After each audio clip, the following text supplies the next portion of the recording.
आजकल पूरे देश में लव जिहाद छेड़छाड़ की घटना एक खास समुदाय के द्वारा पूरी तरह बढ़ गई है।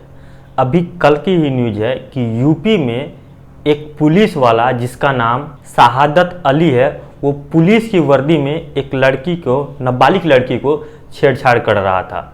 मामला यूपी का ठहरा तो यूपी में तुरंत एक्शन लेकर उसे सस्पेंड कर दिया गया और उसके खिलाफ केस भी दर्ज कर लिया गया है। लड़की नाबालिग थी, इसलिए पॉस्को एक्ट में उसके खिलाफ केस दर्ज किया गया है यूपी में।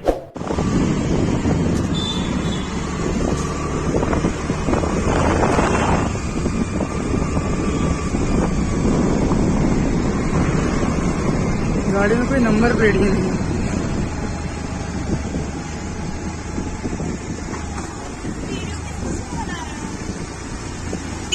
आप कौन भाई साहब? जानते हैं आप उनको? आपके बच्चे के साथ पढ़ती है? एक सेकंड रुकिए, गाड़ी इधर साइड आइए। आपके बच्चे के साथ पढ़ती है? ये पड़ती है।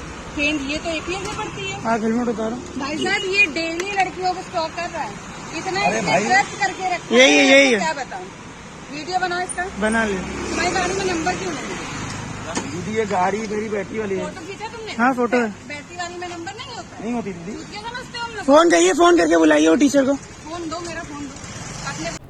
अब तो ये एक अच्छा हुआ, एक हिंदू संगठन की महिला ने उस चीज़ को देखा। उस चीज़ को देखने के बाद वो उसके पास गई और पूछने लगी कि आप कौन हो, इस तरह से ये कौन है जो आप इसका पीछा कर रहे हो, छेड़छाड़ कर रहे हो। तो उसने बताया कि वो उसकी बेटी उसके साथ, मतलब उसके घर के बच्चे पढ़ते हैं। अब बच्चे तुम्हारे घर के पढ़ते हैं तो तुम उसे रास्ते में छेड़छाड़ करने का तुम्हें अधिकार मिल जाता है। और अधिकार उसे इसलिए भी मिल गया क्योंकि उसने पुलिस की वर्दी पहन के रखी थी। तो उसे लगा होगा कि पुलिस की वर्दी में कोई कुछ नहीं कहेगा, लेकिन हिंदू संगठन की महिला जो थी, उन्होंने जो काम किया वो बहुत ही सराहनीय है। और उन्हें जैसे ही उसका हेलमेट उतरवाया तब पता चला कि भाई ये शांति दूत है, शांति से अपना काम को अंजाम दे रहा था। क्या एक शांति दूत इस तरह की घटनाएं भी नहीं कर सकता यूपी में? वो भी यूपी पुलिस में रहकर वो लड़कियों के साथ छेड़छाड़ नहीं कर सकता? क्या उसे इस देश में इतना भी अधिकार नहीं है कि वो अपना काम अपने तरीके से कर सके? और इस बंदे को देखो, ये बिना नंबर वाली गाड़ी से ये चल रहा था और बताया कि पुलिस वाले को नंबर वाले की गाड़ी की जरूरत ही नहीं है। और लोग ऐसा भी बता रहे हैं, न्यूज निकल कर आ रही है कि ये लगातार इस तरह की हरकतें कर रहा था, मतलब लड़कियों का पीछा, नाबालिग लड़कियों के पीछा ये बार बार कर रहा था।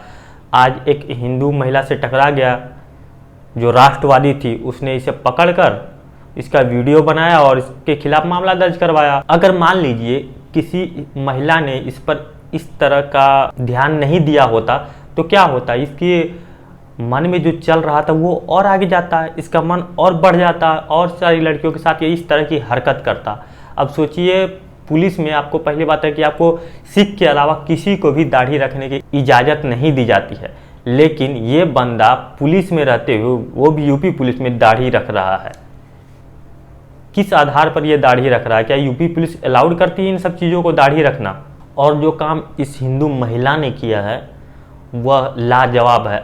ऐसे लोगों की हमें और ज़रूरत है हमारे समाज में, ताकि हमारा समाज सुधर सके। ये लोग जब आगे आएंगी तब न कहीं इन सब चीज़ों से छुटकारा मिलेगा। लव जिहाद जैसे मामले, जो मान लीजिए अभी ये तो एक मामला था जो दिख गया, कहीं पे आप स्पॉट हो गए, कहीं पर पकड़ लिया गया। ऐसे हजारों मामले डेली होते हैं और कहीं कुछ नहीं होता, पता ही नहीं चलता कि क्या हो रहा है क्या नहीं हुआ। अगर इन केस किसी की हत्या हो जाती है तब उस बात का खुलासा होता है कि ऐसा ऐसा चल रहा था। उससे पहले तो पता ही नहीं चलता कि ये सब मामले चल रहे हैं, क्योंकि कोई आवाज़ उठाना नहीं चाहता है इन जिहादियों के खिलाफ, कोई बोलना नहीं चाहता है। पता नहीं लोग ऐसा क्यों कर रहे हैं, बोलना क्यों नहीं चाहते हैं। अब देखिए, इसने आवाज़ उठाई, उसे पता चल गया कि ये पुलिस वाला इस लड़की को छेड़ रहा है, वो भी नाबालिग लड़की को। भाई तुम्हारे साथ, तुम्हारे घर के बच्चे के साथ पढ़ रही थी, जाओ उसके घर पर बात करो, उससे बुलाओ, उसके घर जाओ, उसके मम्मी पापा के सामने बात करो। ऐसी कौन सी ये आगे रोड पर तुम उसे छेड़ते हुए, बात करते हुए जा रहे हो, और वो पुलिस की वर्दी में, और दिखाना ये कि मैं पुलिस वाला हूँ इसलिए बिना नंबर की गाड़ी प्लेट लगाए हुए मैं चल सकता हूँ। यह इनका आज का नहीं है, यह हर दिन का है ऐसा नाटक। आप कहीं ना कहीं डेली कुछ ना कुछ इन जिहादियों की न्यूज़ पढ़ेंगे कि यहाँ पर इस लड़की को छेड़ा गया, यहाँ पर इसका रेप किया गया, यहाँ पर आपने रमज़ान के महीने में देखा था इन जिहादियों ने कितने रेप्स किए रमज़ान के महीने में, कितने लोगों की हत्याएँ की, कितने लोगों को गोली मारी, चाकू घोंप दिया।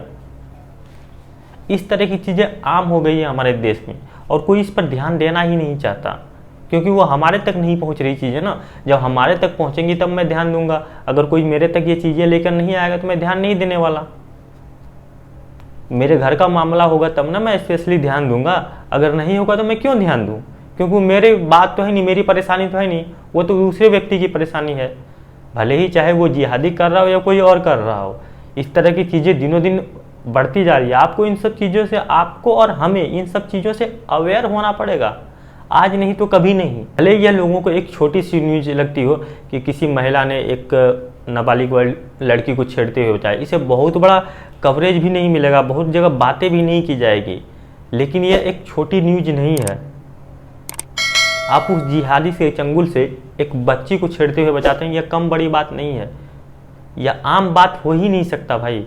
इस पर मीडिया बात नहीं करना चाहेगा, इसलिए इंडिविजुअल तरीके से लोगों को बात करनी होगी। जो आप डेली लाइफ में देखते हैं कैसे इन जिहादियों का वहशीपन, दरिंदगीपन बाहर निकल के आता है, तो हमें तो बात करनी होगी किसी न किसी मुद्दे को लेकर। अगर हम बात नहीं करेंगे तो आने वाले समय में आप देख रहे हैं जैसे इनकी जनसंख्या दिन प्रतिदिन, दिन दूनी रात चौगुनी होती जा रही है और ये लोग जो मन हो रहा है वो कर रहे हैं इस देश में, तो आगे आने वाले दिन में आपको रोड पे नहीं, आपके घर में आपकी बहन बेटियां सुरक्षित नहीं होंगी। आपको डर लगेगा कहीं कोई जिहादी ना आ जाए।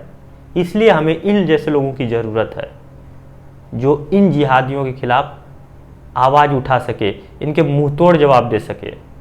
मेरा सैल्यूट है उस मैम को जिसने ऐसा करा है। बाकी आप क्या सोचते हैं इन मुद्दों पर? अगर आपकी कोई राय या कोई विचार है तो आप कमेंट के जरिए हमें दे सकते हैं। अगर ये वीडियो आपको पसंद आए तो वीडियो को लाइक कीजिए, अपने दोस्तों के साथ शेयर कीजिए। अगर आप नए हैं हमारे चैनल पर तो चैनल को सब्सक्राइब कर लीजिए और बेल आइकन दबा लीजिए ताकि हमारी हर वीडियो की नोटिफिकेशन सबसे पहले आपको मिल सके। ये वीडियो देखने के लिए आपका बहुत बहुत धन्यवाद।